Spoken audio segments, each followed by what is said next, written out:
Welcome to Inside Economics. I'm Mark Zandi, the chief economist of Moody's Analytics, and I'm joined by my two trusty co-hosts, Marissa Di Natale, Chris Derides. Hi, guys. Sorry about that. Geese. Geese. Hi. Hey, Rare Mark. Sunday and Inside Economics recording. Yeah, I've gotten a few emails from folks saying, "Where's the podcast?" And I I said, bet. "Oh, yeah." Well, we tried, but travel got in the way, and so we postponed to Sunday. But so I'm here down in Florida. It's brutal down here. I'm telling you, it's cold. Got down to 25 Oh, degrees, I think, oh, for an hour or 2 last Really? night. Yeah. Yeah, I know. That's not really feel 10 for or you. Really yeah, feel yeah. for you. What's it in Philly right now or in Westchester? In It's, the 10 below teens? 0 My Celsius. God. Uh, Oh, it's bel oh, that's so hoity-toity. You're thinking in Celsius? yeah, yeah. Come on, I Chris. gotta stick with 1. I gotta stick with 1, right? What true-blooded American thinks in Celsius? Trying to change the culture Okay. Do you also single-handedly. use meters too and kilometers Try and to. It's really? Oh, harder. that's so funny. That's funny. Well, now we have a guest, one of our colleagues, Martin Wurm. Martin, how are you? Hey, Mark, I'm good. Do you think in Celsius as well, Martin? The interesting thing, so I am born in Germany. I should preface it by saying that. I go back between Celsius and Fahrenheit, depending who I talk to, but I definitely think in meters. And I definitely cannot handle ounces in whatever format, liquid or otherwise. Right. Right. Well, you were born in Germany. How old were you when you came to the States? I had just turned 24. Oh, So, wow. Okay. I didn't realize that pretty late in the game. Yeah. yeah, I mean, I'm rapidly approaching 50. And so Oh, wow. it's been a bit. We're lucky to have you. You're a world-class financial economist and obviously cover the Fed for us. Thanks, Mark. And we're going to talk a lot about the nomination by the president of Kevin Warsh as the new Fed chair when Jay Powell, the current chair, rolls off in May. So we'll come back to that. And then we'll play the game. Everyone have a statistic? Okay. Mercy Yeah. has a statistic. That's key. And you were saying we have a lot of listener questions. We haven't had an opportunity to take any Yeah. recently, so we have a Yeah, lot. we've got like 70 or so. Wow. Okay. Yeah. So we'll take a few and keep them coming. They're very useful. We were having an email conversation about some of the questions because they're good topics for future podcasts. So keep Hmm. keep those coming. Okay. Does that sound like a good game plan going forward? So the game, the questions, and the Fed. Okay. Yeah. All right, Yeah. good. Let's talk about the Fed. As I said, President Trump finally nominated, or I don't know if he's officially nominated, announced that he's going to nominate Kevin Warsh as the for the Fed chair. Jay Powell does roll off this May, and he needed to do that here relatively soon so that the Senate could go through the confirmation process. And it looks like one of the reasons why the president chose Warsh is of the ability to get him through the process and actually confirmed. He's well known to all of us. He was a former Fed official back in the global financial crisis. Was on the FOMC. In fact, he was key to designing policy to address that crisis. That was the Bernanke Fed. He was kind of Bernanke's right hand guy, and um, he knows everyone in global banking circles. He's a former investment banker. I didn't realize this, but he's a lawyer by training. He's a Harvard law graduate. He's got some real credentials. So I'm going to turn to you in a second, Martin. Ask what do you think of all this? But before I do, Chris, what was the? I'm sure you were watching. What was the market reaction to this announcement? So stock market and bond market. Well, bond market, I'd say, is the most important. It was pretty Yeah. muted. Not much of a reaction at all, which I guess is a positive sign, right? And kind of Right. accepting that this will be a perfectly fine, acceptable candidate.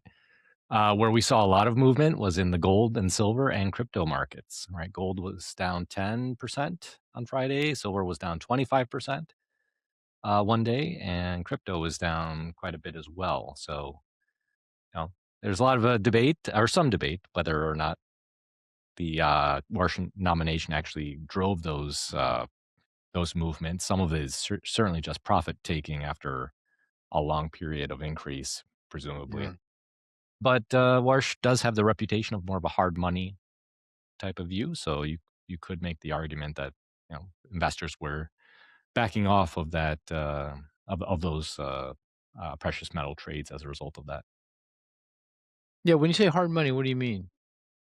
He's hawkish. At least the reputation is he's hawkish. He wants the Fed to be more focused on the inflation mandate versus the employment mandate. Right. So the idea is he may be advocating more for a hard money, a U.S. dollar versus being more dovish in the future. Right. Yeah, I don't. Yeah, I mean, from my mind, as you said, it's the bond market that gives you the cleanest read on things, and you're saying the 10-year Treasury yield did not move much at all, in response. Barely. Right. And the stock market it was down on the day, but it seems like maybe an AI story there. Yeah, Not clear that was a Warsh related right. movement. And gold, silver. I mean, why would gold, silver respond, but not the 10-year yield? I guess because it was a kind of a tail bet, a bet on the tail that he might not pick someone like Warsh, pick someone who be more willing to take chances with lower interest rates, and that would be inflationary. And because you took that tail risk was off the table now with Warsh, then those prices will come in. I guess that makes sense. I guess that's the idea. That's the idea. Yeah, and gold, silver, right? It's been parabolic, right? It's really been a bet. Yeah, one way bet there. So any little movement is going to reverberate pretty dramatically in those markets.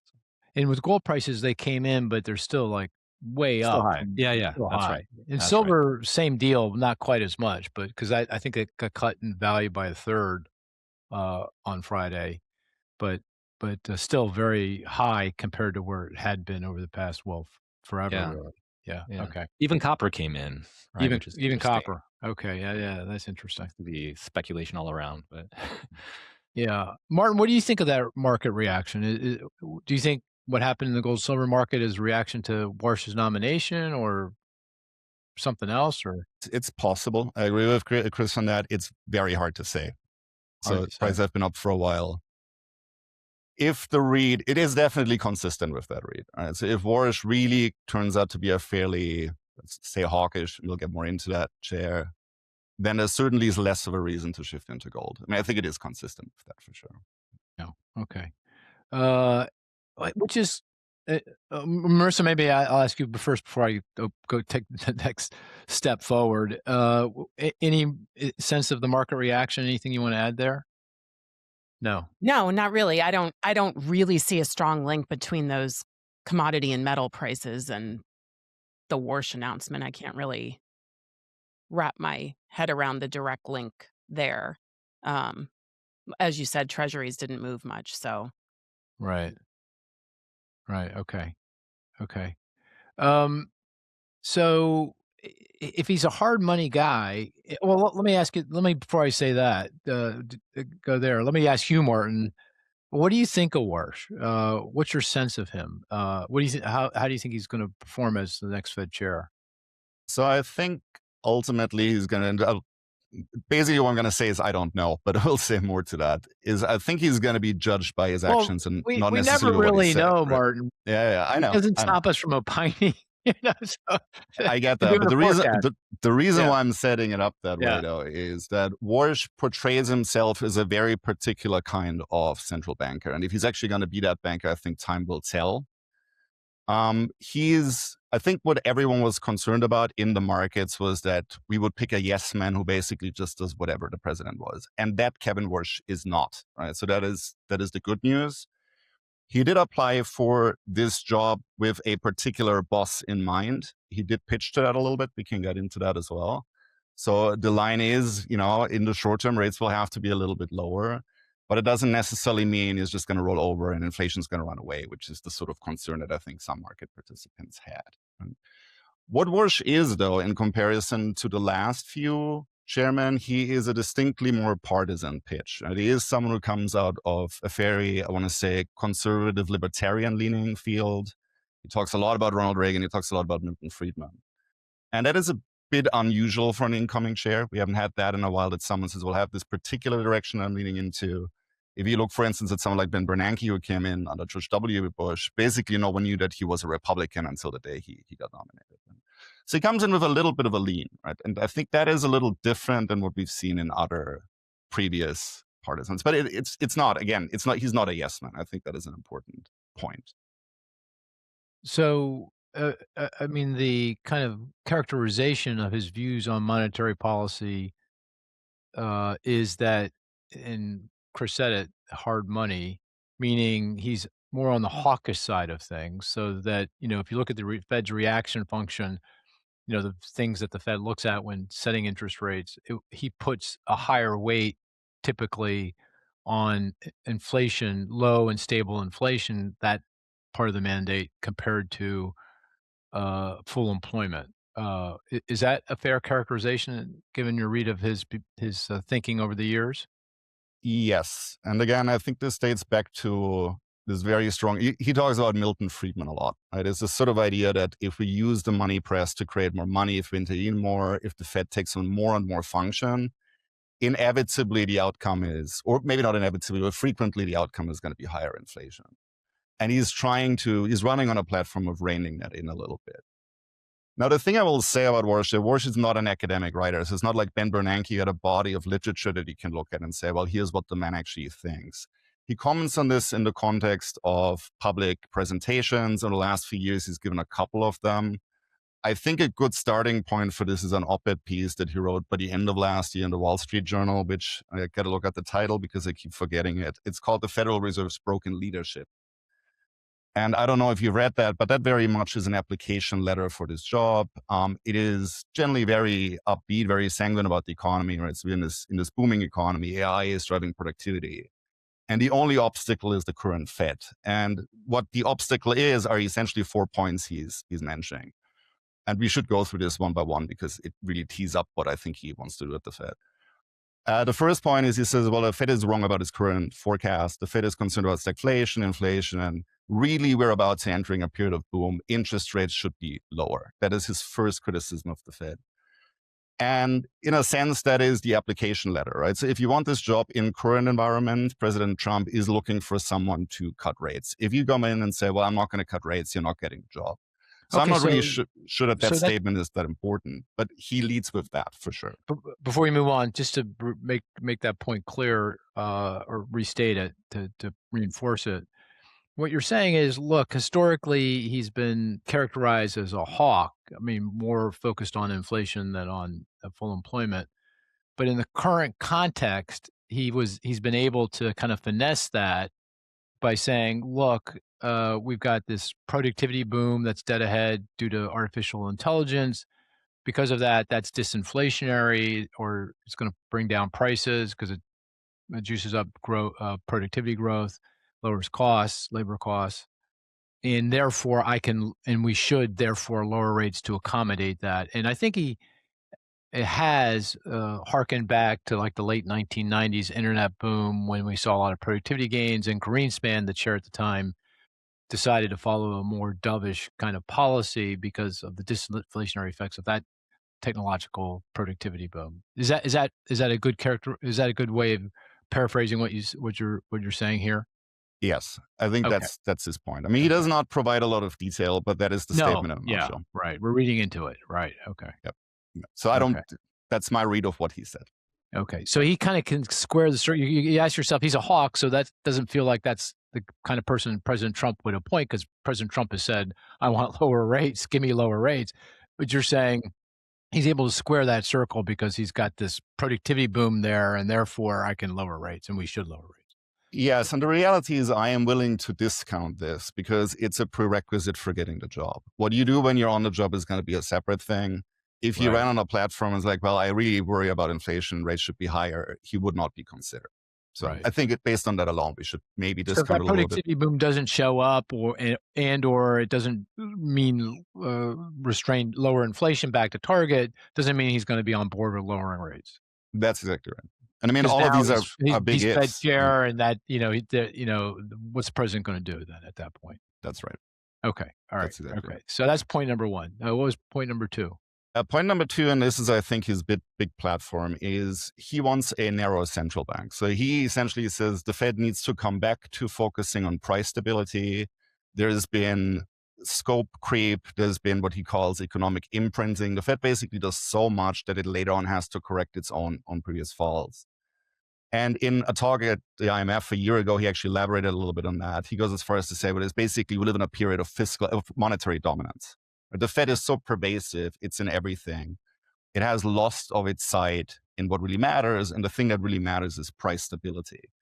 And we can talk a little bit about the details of that. The point he comes back over and over and over again in this context is specifically this practice of quantitative easing after the global financial crisis, where the Fed started buying long-term treasuries to really bring interest rates down a little bit. And his position on that is that in the short term, if there really is an emergency like the global financial crisis, that's fine. But in the longer term, if the Fed doesn't shift out of it, it really causes basically Congress to take on too much debt. Debt is going to balloon, and that eventually translates into inflation, which in some senses is almost a Milton Friedman kind of view. We can go back into theory, but that is sort of his core point. He wants the Fed to get out of all of that. He wants the Fed to get out of regulation as well. As the third point he mentioned. He doesn't like the climate work. He doesn't like DI and so forth. So narrow central bank, focused on price stability, using interest rates as a tool, getting out of non-conventional mechanisms like quantitative easing. Okay, let me take another crack at paraphrasing what you said, just again to reinforce the point. You're saying that he doesn't like QE, quantitative easing, the Fed going out and buying bonds to bring down long-term interest rates, except in times of crises like the GFC and when things were going, or during the teeth of the pandemic, perhaps.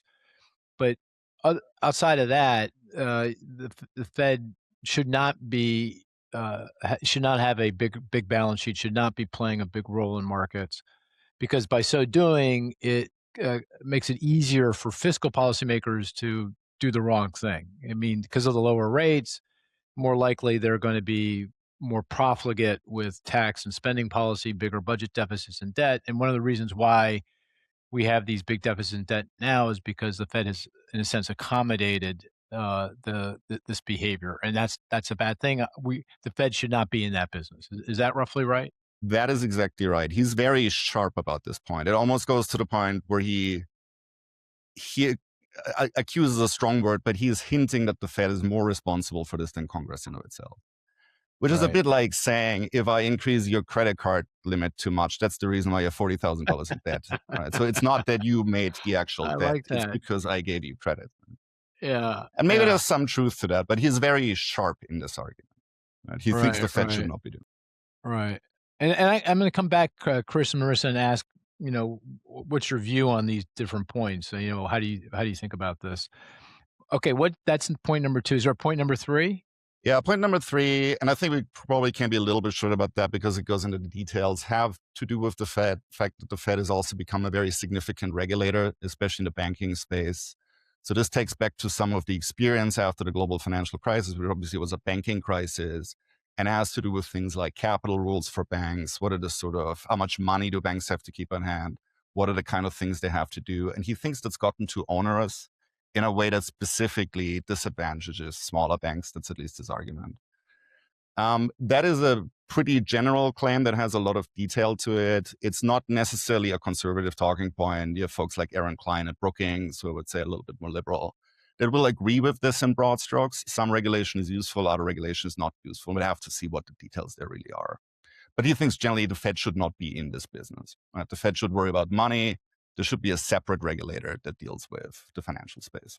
Okay, fair enough. But that's legislation that Dodd-Frank gave the Fed. The Fed was a regulator before Dodd-Frank. Dodd-Frank, of course, is the banking legislation that was passed after the GFC, the reform. And they handed more power to the Fed. I can remember the debates around that. And the reason that happened was because the lawmakers didn't trust any other regulator to take on the added regulation. Therefore, they felt the Fed was the only grown up in the room, and therefore we have to give it to the Fed. Not that they wanted to, but they couldn't think Yeah. of an alternative. Yeah, I think all of what you're saying is correct. I do think in general that combining financial oversight and monetary policy can create conflicts of interest. And again, this is not an uncommon point that no one's ever made. And think about, for instance, the inflation round that we just went through. To deal with inflation, what the Fed has to do, it has to tighten monetary conditions, but at the same time also needs to make sure that banks remain liquid. These can be competing targets. And I think that's sort of in general an argument to say, well, maybe the Fed should not be doing as much regulation. Is the Fed responsible for that? No. I mean, obviously, Congress established the rules post GFC. I agree with that. Okay. I find that a specious argument. I find just the opposite. I mean, because I remember at times back before the financial crisis, the Fed was easing and the Fed was tightening. The regulators were easing. It was like cross purposes. It didn't make any sense whatsoever. So I don't know. It feels like the Fed can use both of those levers to achieve its mandate. Yeah, so as I said, I don't really want to dwell on this point too much, but I'll say some more things just to explain where he's coming from here. So the specific example that he cites when he's talking to the Group of 30, the IMF banking group, is the Silicon Valley Bank collapse in 2023. Right? So we got to a point where after global financial crisis, we build all these allegedly, you can agree with that or not, onerous banking regulations, and then you get a bank that doesn't even register systemic for the Fed, that sort of collapses in the middle of a banking cycle. The Fed has to create an emergency institution that pushes out reserves and so forth. And in his view, that should not be something the Fed is in at all. And we can disagree or agree on that. But basically, he's saying what the Fed should focus on is getting inflation under control. It should not also be dealing with this and then reinserting reserves or doing anything along the lines. Okay. I don't think this was in that op-ed or that opinion piece, but he's also... It was not. The other thing he's brought to the table, or a lot other criticism that he's brought forward of the Fed, is around data dependency. Can you explain that? So, again, if you're sort of interested, here's a long list of grievances. I was going to use the op-ed piece because it boils down to 4. If you listen to the longer talk, it's more like a dozen plus. Right. What he, I think, is criticizing there is a sense among regulators of understanding the economy better than they do. And so what he means by that is, well, I don't like data dependency because data is not correct. I don't like the dependency on complicated economic theory models. I'm not going to go into what he means by that, but very academic stuff. I don't really like the forecasting because forecasts are wrong. Really, all this sort of stuff is detracting from what the Fed should focus on, which is price stability. Now, he doesn't quite say what he thinks the Fed should do instead, right? Because that's sort of the opening question. If I'm not data dependent, then what am I going to respond to? But what is resonating in the background is, again, if I'm not going to forecast, what am I going to? I mean, because Fed policy change doesn't affect inflation for with long and variable lags. Yeah, I agree. I have some question marks there, but perhaps he's not saying what he really would do. That's why I'm saying time will tell. Okay. Based on the statements, I cannot actually read it. But if I'm reading between the lines, a lot of this is, again, starting to sound like Milton Friedman. Right? It's going back to this idea, really what the Fed should do, it should broadly make sure that there's enough money in the system to keep the economy smooth, that it's not intervening too much, that we're basically focusing on money. He talks a lot about money, which most central bankers actually don't do. Most central bankers talk about interest rates instead. That is sort of a pivot to his own academic background, I think. What that would look like in practice, at this point, I really can't say because he hasn't commented. Okay. I want to come back to, do you think he's going to preserve or at least maintain some semblance of Fed independence? Because, I mean, in my mind, all this other stuff is very secondary to whether that happens or not, whether, that Fed independence is significantly impaired. But we'll come back to that. Let's talk about what you think of these different points. Do you think this is a good idea or a bad idea? So if we go back to the first point, which was around inflation, good, bad, what's your view? I mean, so far you've just described his view with a little bit of commentary, but what do you think of that perspective on inflation? So this is point one, which is currently, what should the Fed do over the next year? Right? That's basically the first point. I mean, this becomes a question of ultimately what you think is going to happen over the next year. Do we think there's going to be more tariff from inflation? Going to be more inflation from tariffs? Do we think the labor market is weaker than it appears? Do we think there's going to be a huge productivity boom? Right. This is broadly where this is coming down on. There's active discussion that folks like you lead, that the FOMC leads, and broadly speaking, my sense is, if I compare this to where we were a year ago, is inflation isn't quite as high as we thought it would be. So that seems to be playing itself out a little bit. The labor market certainly has weakened. There is a bit of discussion around that by how much. We'll learn more about this when we get the benchmark revisions from the Bureau of Labor Statistics next week. And in that scenario where I think most people seem to come down on, including the current FOMC, is that rates can gradually come down a little bit. I think that would have happened irrespective of whether Warsh is going to be chairman or not. We can argue about when, if that's going to be in March or in September. But broadly, within the range of what most people will say, so in between 2 to 3 cuts are a likely expectation for the next year if we continue on the path that we're on. So I think that's fair. Do I think that there is no concerns about inflation? Do I think there's no concerns about employment? Do I think that we're going to get this massive productivity boom from AI? I have some concerns about that. So short answer on AI specifically, I am not convinced that we're going to get dramatic productivity growth immediately. If that's going to happen, we don't see it in the data yet. But, time will tell. Marissa, what do you think of this argument he's giving that, we can lower rates because we're going to get this productivity boom, or probably say we're already in the middle of this productivity boom, and that's going to result in disinflation, lower inflation, headed back to the target, and therefore we can lower rates. Does that resonate with you? It does in a longer term perspective, for sure. I think if we think about AI's impact on productivity over a 5 or a 10-year horizon, that absolutely makes sense with economic theory, right? Faster productivity should result in lower inflation. But I think in a transition period, which it seems like we're going through, not only in terms of the job market, but also in terms of all these policy headwinds that we have, right? We've got tariffs changing and immigration policy changing. And then on the other side, we're getting fiscal stimulus. I believe that the Fed needs to be more reactive to current conditions and current data. I'm sympathetic to the argument that the data may be not completely accurate, it gets revised. I'm sympathetic to the argument of maybe some thinking outside the box beyond the economic data, but the Fed doesn't have much else to go on other than signals from financial markets, right? To know if inflation expectations are anchored. So I agree. I in theory, I agree with that argument, but I don't agree that that's an argument to start rapidly cutting rates right now when we're still in the middle of having policy that we know is inflationary and I don't think has fully played out yet.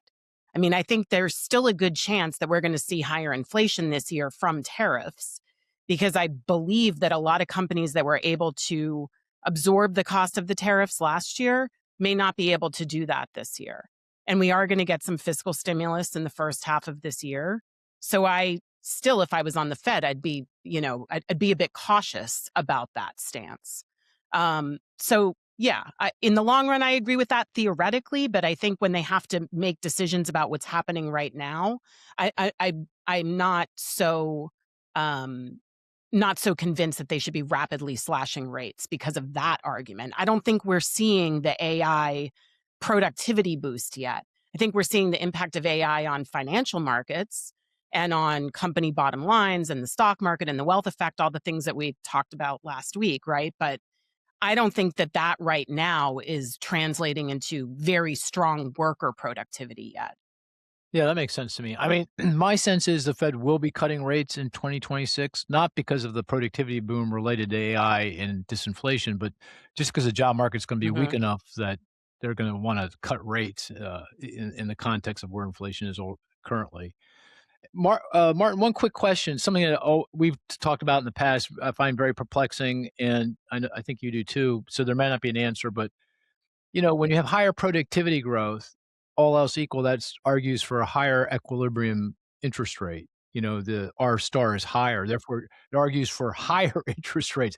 Now, it's not all else equal. If you get lower inflation, that offsets that, but that it's not necessarily the case that with stronger productivity growth, that would argue for a lower funds rate. Am I right in that regard? You're right. Strictly speaking, in theory, it's an argument for a higher policy rate. And there is some on the FOMC that think the policy rate should be higher. And the general idea here being that we have higher productivity. So what that really means in terms, it makes us potentially a lot richer at the current interest rate.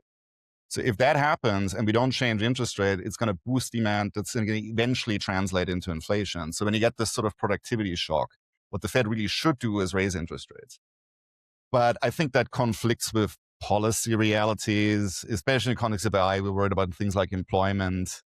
Cost of living is obviously high. If you raise interest rates today in anticipation of what's going to happen over the next 10 years, I think that would be very difficult to sell. But all I'm arguing is that what Warsh is saying about productivity, inflation, and what it means for rates is not internally, may not even be internally consistent, right? Because it is not in a pure, if I can draw you a beautiful model with, lines and charts, the kind of stuff you see in your macroeconomics courses. And if I shift the productivity line up, what that really should do is it should raise interest rates, or else in the long term, there will be inflation. Let's go on to the second point, and that's QE. Chris, let me turn to you. What do you think of his argument on QE, that it should be more circumscribed? I think that's the right word. That maybe in a crisis when things are going to hell, you're at the zero lower bound on short-term on the federal funds rate, but the Fed has taken this much too far in terms of keeping in terms of QEing. Yeah, it seems like a fine line argument, right? It does show flexibility in his thinking, right? It's not saying never QE. He's acknowledging that in a crisis, it's necessary, it's useful. But then what he's also not, I don't think he's advocating for a very sharp unwinding either. So I'm a little confused in terms of what's his actual recommendation here, right? He's saying don't abuse it. Okay, that's fine. But I don't have a clear sense of what he means by what's the equilibrium, where should we go from here, right? It's clearly we shouldn't be expanding QE, and there's this risk of fiscal dominance that's out there. But what's the practical guidance? I don't have a clear idea from what he said or written. Yeah, I think that this might come back to bite him in that they're very likely might be too strong a word, but there's a real potential for a bond market sell-off, at some point when bond investors, are spooked by something that goes to the kind of the fiscal sustainability of our tax and spending policies. Feels like the market's already on edge, and kind of who owns treasuries has shifted away from the Fed as they've pulled out. They've gone from QE to QT, quantitative tightening, and hedge funds have come in, and they're obviously very rapacious and will move quickly if things don't stick exactly to script. So if that's the case, then I guess he would, based on the perspective, he should not intervene. He should let the bond market do its thing, because that would impose discipline on fiscal policymakers, right? But I don't think that line's established, right? I think it's useful. You can say that in theory, but I think. Yeah, exactly. I'm saying that I just don't buy it. I don't believe it. Can I pitch in on that quickly? Yeah, sure. Because I did spend quite a bit of time listening to his sort of statements about this and reading what he's written. And I really don't want to be unfair about this. I mean, Paul Krugman phrased it the following way: when it comes to these kind of arguments, it's a bit like you're going to quote Paul Krugman in Safe Bear? No, I'm not. He has a lean, and I'm saying I'm trying not to project that lean onto. I love Paul, but in this context. But go ahead. Fair enough. No, obviously he has a lean. We know where Paul Krugman stands on this. But I agree with him on this one thing, is when it comes to these kind of arguments, when I'm hearing Warsh talk about this, it's a bit like putting your head into a bowl of oatmeal. In the sense that there is this idea out there, is say, well, okay, I'm worried about fiscal deficit. I don't want the Fed to hold all this debt, which is a plausible enough argument, right? I can agree with that or not, but it's an argument that makes sense. Yeah. But how are we going to get there when it comes to that? It becomes very opaque. It becomes very murky. And so what I can take away from what Warsh is advocating for, it's a return to the old monetary system pre-GFC, which really means what the Fed is going to do. It's going to roll off over time, not from one day to the next. It's going to roll off basically all of its treasury exposure, with exception of just the minimum amount it needs to hold to establish the policy rate, right? This is how it worked before the global financial crisis. Banks needed a degree of cash to keep the flow of credit working. And what the Fed would do, it would buy short-term treasuries to provide that, basically on a day-by-day basis. Martin, just are you saying he's advocating going back to the previous way of managing the federal funds rate? He's moving away from the excess reserve system that we have now. He wants to go back to a scarce reserve system. At least that's the aspiration. I didn't know that. Is that right? That's what I read in here. That's very out there, isn't it? In central banking circles. It is not really. I don't really know how deep you want to go into this. The reason why we don't do this anymore, the short version is it's operationally incredibly inefficient for a central bank to constantly trying to guess how much money does bank X need, right? How much money do I need to move around on a day-to-day basis? It's just easier to say, we give you the money you need. You have ample reserves, and we establish the interest rate differently. We pay you interest on these reserves, and you're not going to lend below that interest rate. That's how the monetary system works today. Operationally, that is much easier. It creates less volatility in the funding markets. All of this is established. The big counter argument is to say, well, what it costs the Fed, it will in fact have to hold more treasury debt.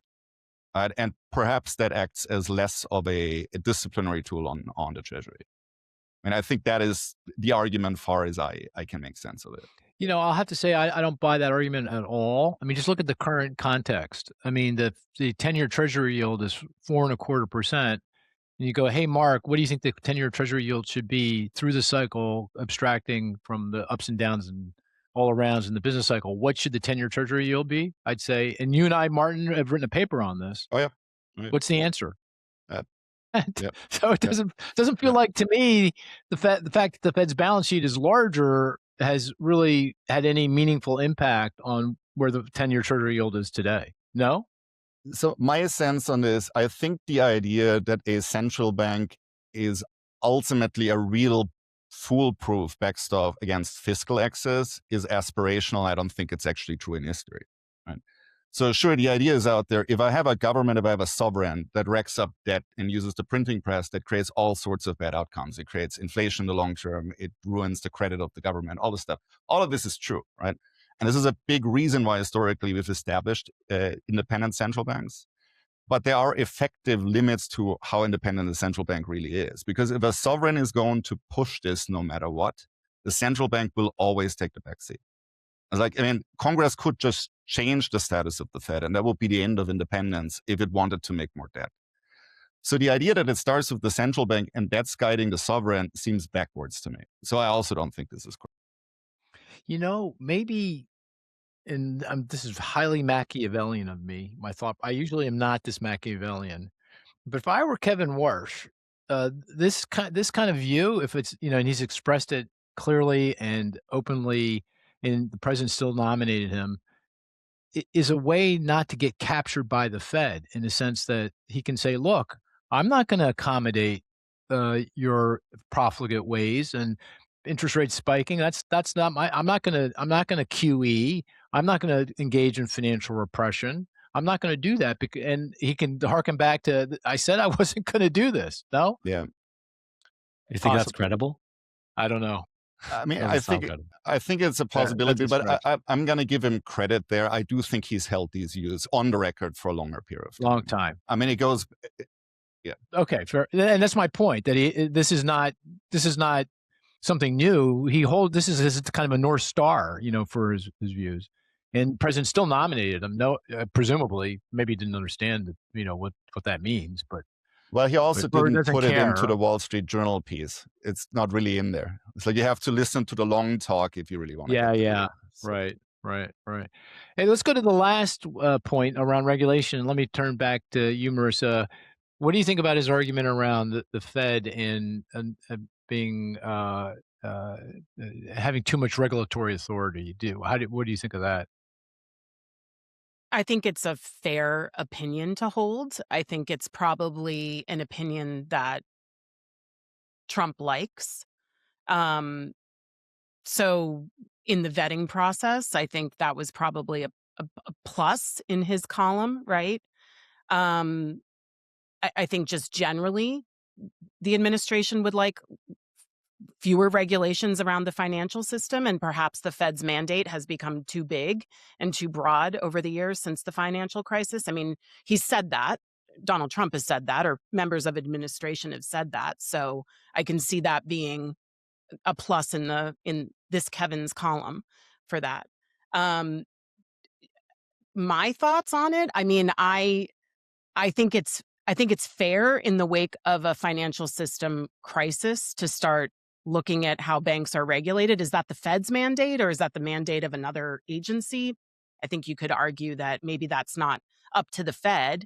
I think in terms of quantitative easing, maybe we didn't see so much movement in the Treasury market because when the Fed started this, they were more focused on the mortgage market, right? And I think you could argue that that did have an impact on mortgage rates.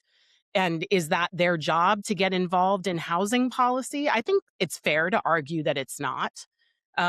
So I don't have a problem with his stance on that. And Got I it. think that probably is appealing to this administration. Right. What do you think, Chris? Gosh. I guess the question is, where would you put the regulatory authority, or you just get rid of it altogether? I guess it's just. I mean, Well, there's where one does it that go? there's The a very, OCC, or where does it go? I FDIC. mean, the very direct answer, FDIC? it's Congress, right, who has authorized, Yeah. right, Dodd-Frank, and that's under their purview, that's their mission, right? So on the one hand, it's Congress who has decided, and if you want to change regulations, you should talk to Congress, right? Where I struggle a bit is in terms of this, in terms of the Fed specifically, there's this trade-off between the regulatory pressure and the balance sheet, right? If you're really concerned about having a balance sheet that expands in a crisis, perhaps you want regulations that avoid the crisis in the first place, right? So what's the, there's a natural tension there. It seems like you can't have both. You can't have a Fed that's hands off on all regulation and also then doesn't intervene in a crisis, or you're setting yourself up for a very tough economic environment, right? Mhm. So that's where I see some inconsistency here in terms of what's going on. Yeah, I can't see the alternative. I mean, I guess the alternative is less regulation. I just don't see. They're certainly not going to establish another regulatory body. I mean, there's been some talk about combining the various banking regulators into one, but that's pretty tough. I don't think that's going to happen, and they're not going to create a new one. So I guess what this is kind of potentially a smokescreen for less regulation. That we just don't more hands off kind of perspective, that the Fed should be just much easier on the banks, which they are now under the Trump administration. Okay, let's come back because I want to play the game in questions, and we've already taken a fair amount of time. But let's talk finally about Warsh in the context of Fed independence. What do you think, Martin? At the end of the day, is the Fed's independence going to be maintained here? Is Warsh on board with maintaining Fed independence? What do you think? Yeah, so these are two separate questions. Let's Yeah. start with the easier one, which There is were actually 6 or 7 questions in yes. there. Let's keep it top level. So the first is the question: where does he stand on this, right? And he gets asked this question whenever he talks to anyone. And the answer he delivers on that is, I do think the Fed needs to be operationally independent. And the biggest sort of, I guess, indicator of Fed independence is that the Fed does such a good job that there's no inflation, right? So if there's no inflation, then we wouldn't be having this conversation. That is what he will say. And in many ways, it's a bit of a cop-out because operational independence, strictly speaking, is the how, it's not the what. right? When we think about Fed independence, what we really mean is the Fed makes the decision where interest rates should be. It's like, are we worried about inflation? Are we worried about unemployment? Let us do what we do. I do think he wants that, but I do not think he outright says it, again, due to the nature of the job he's applying for. Mm-hmm. Right? I do not think, as I said this before, I mean, we've been critical of some of Warsh's views. I do not think he's a yes man. I do think he actually takes this seriously. Is the Fed going to remain independent? Now, that's a much more complicated question. Right? I think one of the things we talked about Warsh in great detail now, who is going to set the rate this June or this September is the Federal Open Market Committee. Right? And Warsh is one vote on the Federal Open Market Committee. So there's the 6 other governors that would have to come along with him. And then there is basically 12 district bank district presidents. Not all of them vote every year, but you have to convince basically half these people to do what you want. So if Warsh comes in and presses for something that is completely outrageous, set the federal funds rate to 0.5 percentage point, the FOMC will not go along with it because it is set up in a way to be immunized from these kind of pressures. And I think based on that, in the near term, I'm really not that concerned that things are going to go dramatically off the rail. It comes down to maybe a basis point cut more here or there. I think it's probably fine. If you really want to change the independence of the Fed, if you're really after that, either Congress has to change the Federal Reserve Act, which I think the odds of that are pretty slow, or you would have to find some other way to really change the FOMC. And I mean, there is an attempt to remove Governor Cook from the Board of Governors that's currently sitting in front of the Supreme Court. The Supreme Court does not seem to be willing to do that. And as long as that doesn't change, I don't think the Fed's independence is really in danger, at least not as my baseline. Okay. I guess the real tell for me will be, and that all makes sense. A real tell, obviously, what the Supreme Court decides, but I think everyone believes the Supreme Court is going to rule against the president and not allow him to fire Lisa Cook. I think that's, let's take that as given. The real tell is going to be what Powell does. You know, he rolls off in May as chair. His term doesn't end. When does it end? Is it late 27 or early 28? I believe 28. So 28. It would be February 28 would be the replacement. So, you know, historically, when Fed chairs leave the chairmanship, they leave the Fed, but that would open up a seat for the president to appoint whomever he deemed appropriate. If Powell stays, that would be a real tell that he's really worried about Fed independence, even in the context of Kevin Warsh as chair of the Fed. Does that sound about right, Kevin, Martin? Yes. We don't need a third Kevin, but Martin. Yes, that's definitely part of it. But I mean, even if Powell leaves and this goes a little less chaotic, which I mean, there would be some benefits to that as well. Less of a messy policy setting. There's still folks on the FOMC that are not going to go along with everything. Yeah. Right. So even if, you know, Powell leaves and let's say, I don't know, John Williams leaves too, and you put on all these Trump appointees, there's still the regional bank presidents that may or may not go along with what you're doing. Right. And that's intentional, right? That is the reason why the Fed is set up this way, to say, well, we can have an argument. We can maybe lean more this direction or that direction. But in the end, it needs to be a process of consensus. And I don't really see that going away. I do think that if Powell stays, that's a very combative sign. I agree with that. Yeah, I guess the market reaction is very consistent with that perspective that we need to be on guard about Fed independence, but at the end of the day, it's going to be hard for the president to significantly impair it. Hey guys, we have less time than I thought. I want to get to the questions.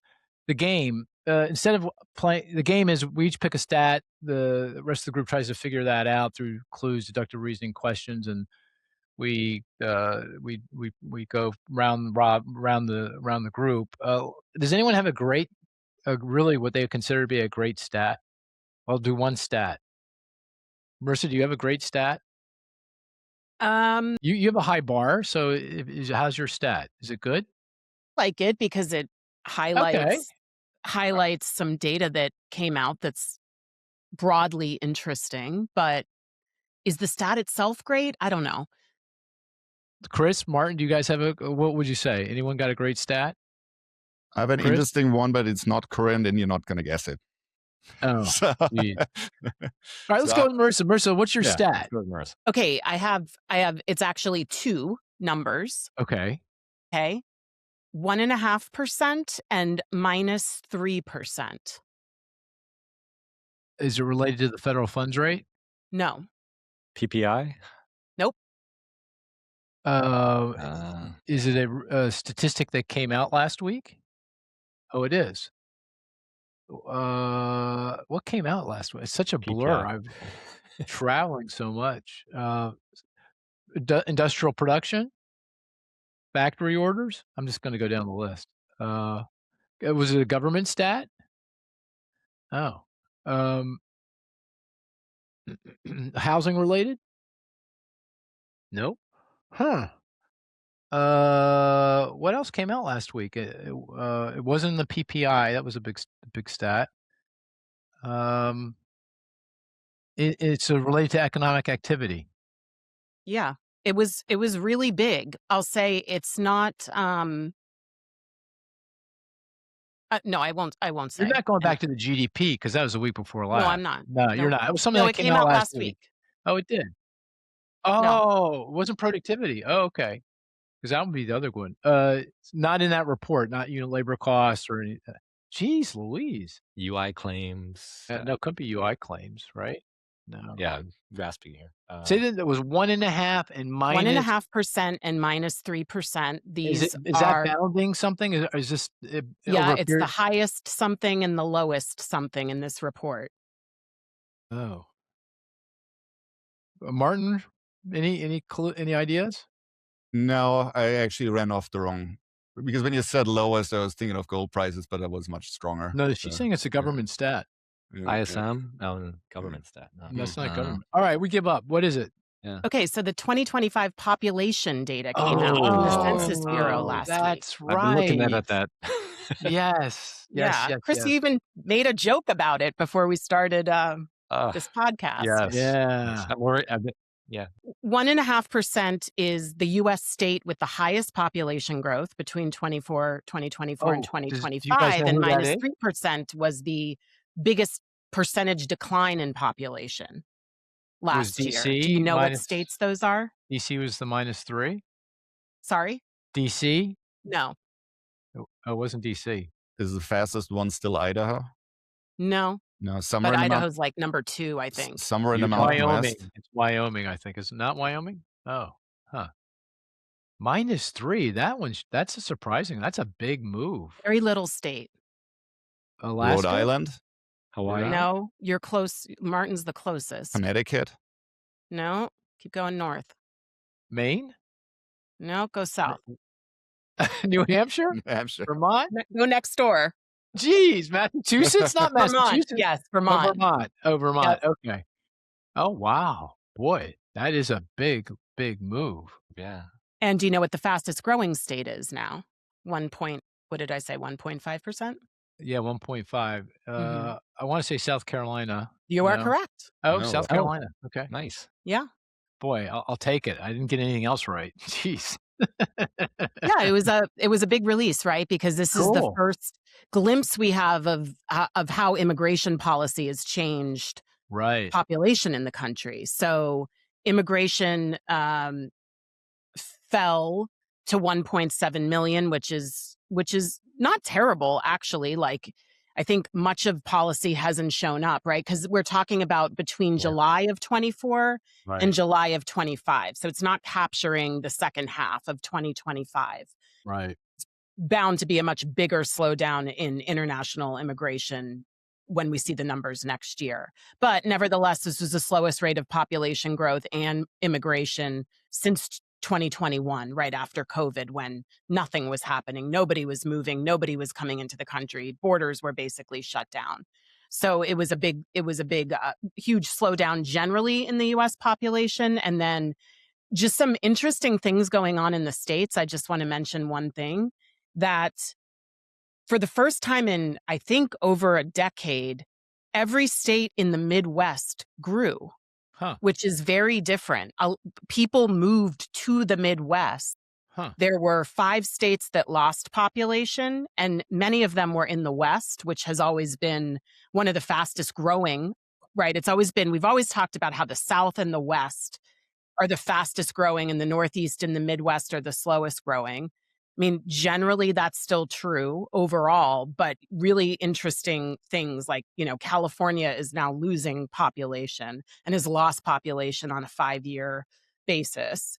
Is that Um, immigration? Is that immigration for the no, Western actually, states? like international immigration slowed in every single state, Huh? but California still gets a lot of Yeah, but immigrants. why the West? What caused the decline in those 5 Western states? Well, I think it's affordability. I Yeah. think it's people moving out of very high cost housing states To to where? lower cost. You saw a lot of people move to like Michigan and Ohio. I've No. thought Well, about the it. California, Texas is still California, Texas, right? it's Yeah. been a big one. I mean, it's just Uh-huh. personally, I live in Washington. I thought about moving to Illinois or something. What? Because It's of cheap. cost? No, it's not because of the weather or because of the beautiful Illinois mountains. No, it's housing cost. Housing cost is a big factor. That's fascinating. I I'm didn't not know that. I'm not doing it. I like the mountains too much, but I've thought about it. Really?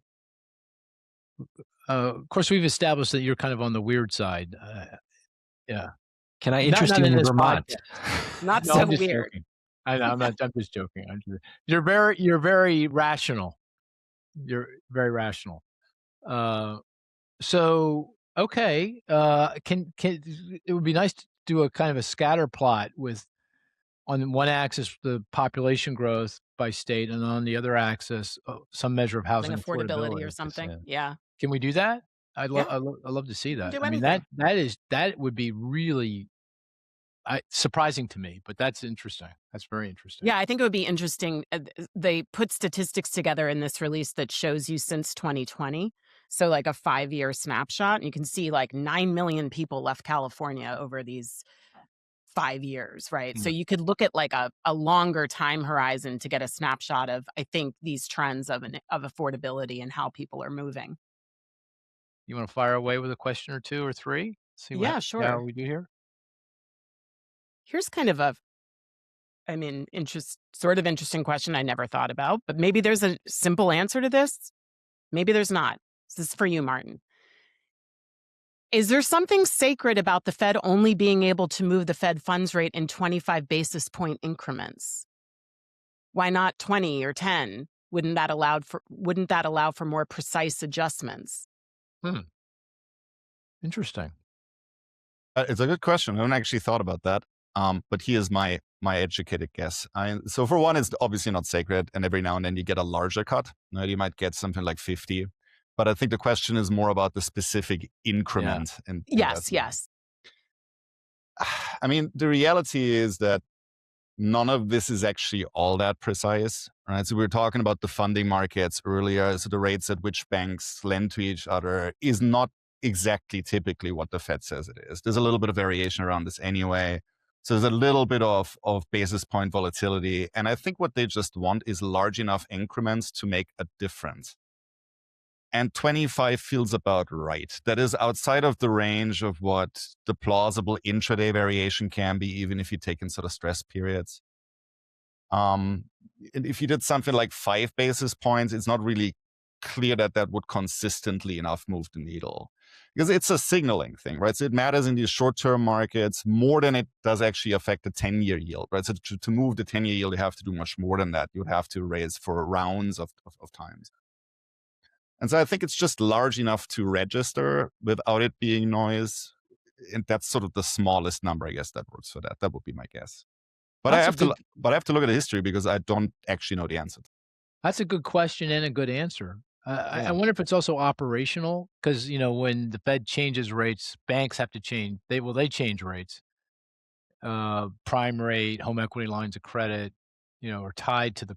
So if you start doing smaller increments, it just gets more operationally probably. I mean, at least back in the day, maybe less so now because everything is so digital. It is certainly convenient for the entire banking system that feeds off of it. It's Yeah. a minor convenience because they could then just, Yeah. use some Yeah. other spread to adjust for it. But it's just Right. easy, right? We like round things. We don't like 0.348. Right. Do you think it has anything to do with the committee structure? Committee structure, and in what way? Yeah. So if you had to, if it was any number, right? Can you get everybody to agree on a 5 basis point movement, Interesting. right? So it's sufficiently large enough that Yeah. you're kind of making a statement. You're making, it's you're either with, consequential. Otherwise, why are we even thinking about it? yeah, no, I think it should be 7.5. Yeah. Right. Yeah. Yeah, that makes Right. sense. I mean, I don't there's know. many different ways you could do it. You could have everyone submit a number and then you'd, I don't know, develop a complicated auction system or whatever you want to do, or take an average. Yeah. You could do all of that. But I think part of this, and this is actually something right the way to Kevin Warsh credit, Kevin Warsh's credit, he points it out a lot. There is a false sense of precision if we go down to the third decimal, right? So economic data is measured with a lot of noise. Prices aren't perfect. So we don't really know that exactly. Keep it in nice and round seems a bit more honest, I feel. We really like going down to the third decimal on Inside Economics, though. Yeah. Yeah. I'd root for more refined kind of changes, but that's a good question. How about let's do a couple more? Go ahead, Okay. Martha. How about this one? Kind of getting back to price increases, inflation. Mm-hmm. Why do you think companies are more reluctant to increase prices now compared to 3 years ago? Is it due to supply chain issues during COVID, political factors, skepticism about future tariff policy? And how is this reflected in company earnings? But the premise is that companies are raising prices more aggressively now than 3 years ago. No. The opposite. Why are they more reluctant to Oh, raise prices now than they Oh. were 3 years ago? When inflation was raging. Yeah. Oh, I see. I Well, mean, first of all, do we all yeah. agree with that premise that Yeah. that's true? I think that's fair. I believe that. Well, 3 years ago, probably 4 or 5 years ago, right? Because it was Okay, but this 2021 and question's 22. probably 7 months old. Oh, okay. So the real This is inflation was kind of 2021 and 2022. That's Yeah, when like the height of inflation was 22, Yeah. right? 2020, summer of 2022. And that's coming out of the pandemic and the supply chain stuff. Well, I'll give 2 reasons, and I'm sure there Yeah. are many others. I mean, one is if you go back to the period when inflation was raging, there were clear supply chain disruptions. I mean, big time. The chip industry, which affected the vehicle industry, and on and on and on. Labor markets were disrupted. People weren't had gotten thrown out of jobs and work, so there's labor shortages in many industries. Wages jumped. So there was a very severe supply side disruption to the economy. That's not the case today. You don't have that same kind of supply side dynamic. And then I think the current period it goes to the tariffs largely, and there I think businesses are reluctant because they just don't know what the tariffs are going to be. They're up, they're down, they're all around. There's carve outs, there's exemptions. So they don't want to raise price, get wrong-footed, tariffs go away, or get changed, or they get a carve out, and they have lost market share because they jacked up price. So they're just kind of more reluctant to. And with good, you can see if you wait long enough, the tariff changes, and it goes down and goes Right. away. So I think there's just more reluctance to do that in the current context, and also, of course, politically, at least if you're a big company, start raising prices aggressively, I think you'll call attention out politically, and that will be a problem, for companies. So I think they've been more reluctant. I don't know, Chris. Other reasons? No, I agree with those. Yeah, That's what I had in mind. yeah. Marissa, do you have any other explanation? I think those are I think in general. No, I think Yeah. it's all of the above, right? All of And the I think above. we came off a period of extremely high inflation where consumers voted on that, on affordability and prices, and really were up in arms by the way that prices rose after the pandemic. So I think there is this caution of raising prices too aggressively. And you're right, when policy is changing weekly, why pull the trigger and make a huge change in your price structure when that issue may go away next week? So Yeah, I guess the other thing is inflation expectations became a bit untethered, back in 21, 20. That's one reason why the Fed jacked up rates so aggressively in 2022 to re-anchor those expectations, and they did. And inflation expectations are back down. So if you expect inflation to be higher, and businesses, investors, consumers did, then you're going to get more inflation. Business is going to be more aggressive in raising price than when inflation expectations are anchored. So I think that might have also played. But there's a lot of things going on there. But I think those are the key reasons. All right, one I more mean, there's question. Oh, there's sorry. the other part of that question about profitability, right? And companies have been generally pretty profitable with Yeah, pretty good margins. So they yeah. do have the room a lot of them have the room to absorb some of the increased costs that they're facing. The Well, question is, from a perspective of a CEO looking at their stock price, probably not, because there's no giving back. There's no giving back because the stock price reflects the high margin and the expectation you're going to be able to maintain or even grow that margin. Right? right. But isn't Marissa's point that in theory, at least you don't have, if I have no margin and my input cost increases, I have to raise prices. Right? Okay. Yeah. And the Fair reason enough. why I'm saying this is because we have a local brewery here that imports hops from Germany that's now been tariffed, and I'm very upset about that. I can Being imagine. German. That sounds like something that you should take to the streets. Oh yeah, I'm good. It's Placards. back in Bavaria they used to do that. When they raised the beer prices, people would go riot. Yeah. Yeah.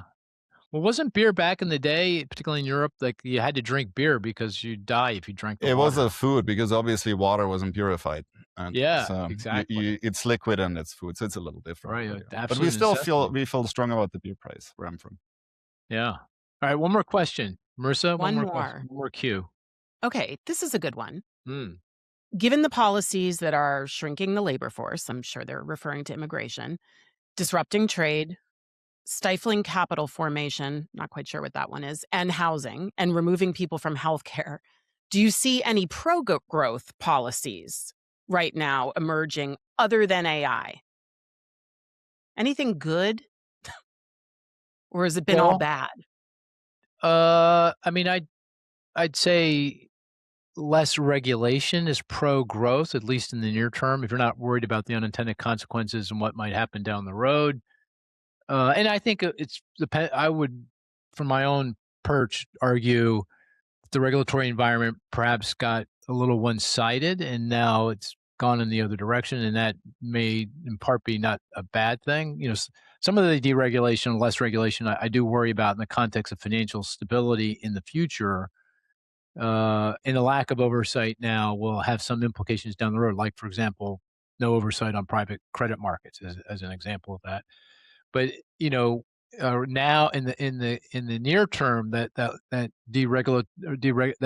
kind of predisposition to deregulate and less regulation would be supportive of growth. It's not a game changing boost to growth, but on the margin it would help in terms of credit availability, cost of capital, that kind of thing. I think that would be you could consider that to be pro growth. Chris, any views on that? Any other pro growth? I'd say the treatment of investments in the One Big Mm, Beautiful Bill Act, right? right. In terms of an immediate effect, and that's built into our forecast for 26, right? We're going to get a bit of a tailwind due to that tax policy change. Yeah. Martin, anything there? No, I agree with that. I mean, I Agree? live in the banking realm, and the reality is there's useful regulations and there are regulations that are not. And if something like the global financial crisis occurs, what legislators will do is they pass sweeping bills because you have a need to do that. And then over time, you realize that some things you need and some things you don't need.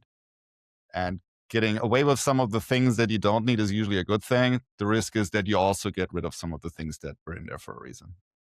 Right. Marissa, can you think of any policies that are supporting growth? I mean, I think generally the policies that have been implemented are stunting growth, and we got kind of bailed out by AI. I don't think on AI there's been any kind of policy except no policy, right? There's been no Yeah. guardrails. Maybe that you can consider that to be pro-growth, maybe. Yeah, or he said any pro-growth policies or forces emerging beside Yeah. AI. So, yeah. Right. I mean, I agree with everything you said. Those things are pro-growth, but it's at what cost did we Yeah. pass them? And Right. that's the worry. Is like in the longer run, we're just ballooning the debt and the deficit to an unsustainable level, and there will be some reckoning someday.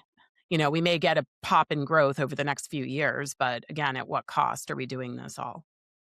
And I do think, to some kind of bring it all together, if we had not gotten what I would consider to be unexpected boost to growth from AI over the past year, I expected some boost, but not what we got. And we've talked about that in the past on the podcast. Without that, we'd have a very different perspective on the economy right now. Mm-hmm. I mean, GDP growth would be a lot lower, and I suspect we'd be seeing job loss and recession risks. We'd be talking about recession risks, not for the AI boost. Okay, good. 1 hour, 10 minutes, guys. How about that? It seems like Precision. the golden rule for Inside Economic Podcasts. Yeah, for a perfect podcast. But we're not Anything- data dependent, right? Then. But we're not data dependent. Yeah, exactly. Well, I thought this was really very, very informative. Good, Martin. I like the way you framed the whole conversation around Kevin Warsh. I think that was very useful. And thanks for the cues. Keep them coming. And anything else, guys, before we call it a podcast?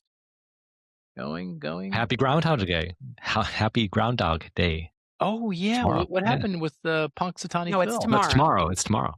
Oh yeah. This is the first. Okay, tomorrow's the second. Right. Okay. I know it's a big holiday for you, Mark. Are you sure he's going to come out of his burrow? I mean, I Well, think they he's gonna be always have snowed to in. yank that poor animal out. Yeah, Anyway. I don't know. It's I don't pretty think it ever brutal. willingly comes out.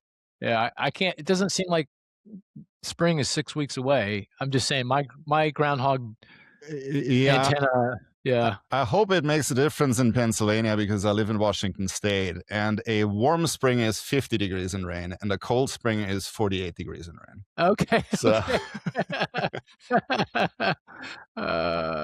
Well, when you're, at points in time, I would take that, Martin. That's not too bad. I like it, but I do understand why some people don't. It's Yeah. easy. At least it's very predictable. Right. All I have to say, if you want, just really thinking about moving to Illinois, take a look at the weather. I went to school Yeah. in Wisconsin, I remember. Yeah. Oh, that's Absolutely. true. Yeah. That's true. Anyway, okay, guys, thanks so much. We're gonna call this a podcast, dear listener. I hope you enjoyed it, and we will talk to you. Oh, Jobs Friday coming up next. That's going to be a big one. The benchmark revision. I'm not gonna be here, sadly, but Dante's got you covered. I know. How can we do this without you? Where are you going to be? You'll get by. Okay. Do you have a number, Marissa? What's that? Oh, You have a prediction? no, I have to think about that. Okay. Oh, you put her on the spot. Yeah. Yeah. All right. Okay. All right. Well, we'll miss you. But miss you dear guys listener, too. we will talk to you next week. Take care now.